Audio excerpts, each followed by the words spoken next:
Okay okay Anas okay. ఈరోజు కొడంగల్ నియోజకవర్గం నూతనంగా ఏర్పాటైన కొత్తపల్లి మండలంలో గత 5 నెలల నుంచి మిషన్ భగీరథ కార్మికులకు జీతాలు అందడం లేదు. ముఖ్యమంత్రి కాన్స్టిట్యున్సీ అయినటువంటి కొడంగల్లోనే ఈ విధమైన పరిస్థితి ఉందంటే రేపటి రోజున వేరే కాన్స్టిట్యున్సీలో ఏ పరిస్థితి ఉందో ప్రతి ఒక్కరు అర్థం చేసుకోవాలి. అలాగే ఇదే మిషన్ భగీరథకు చెందిన ఉమ్మడి మహబూబ్ నగర్ డిస్టిక్ డిఈ కానీ, ఈఈ కానీ, ఎస్సీ కానీ, ఏఈ కానీ వీళ్ళందరూ ఒక హామీ ఇవ్వడం జరిగింది.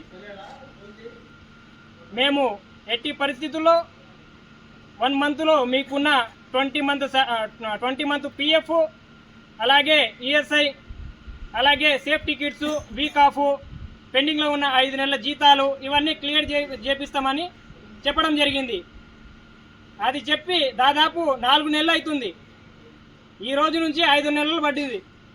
ఇప్పటి వరకు ఏ ఒక్క అధికారి గీట మొన్న చెప్పిన వాళ్ళు ఎవరు ఈరోజు ఇక్కడ వచ్చి హామీ ఇచ్చిన వాళ్ళు ఇక్కడ వచ్చి చెప్పడం లేదు.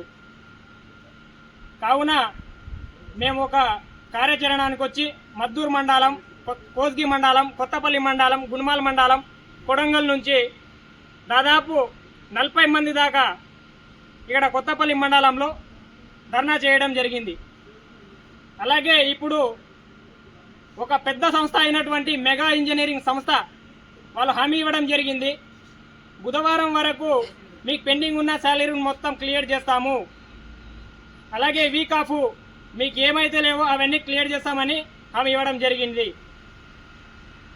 థ్యాంక్ యూ, ధన్యవాదాలు. అదే ఈ మీడియా మిత్రులకు నేను ఒకటే చెప్పదలుచుకున్నా, ఈ వీడియోని, ఈ వార్తని సీఎం కాన్స్టిట్యున్సీ అయినటువంటి సీఎం రేవంత్ రెడ్డి గారికి చేరవేయాలని మనస్ఫూర్తిగా కోరుకుంటున్నాను. సొంత నియోజకవర్గంలోని ఈ పరిస్థితి ఉందంటే రాష్ట్ర వ్యాప్తంగా ఏ పరిస్థితి ఉందో ప్రతి ఒక్కరు అర్థం చేసుకోవాలని నేను విన్నవించుకుంటున్నాను.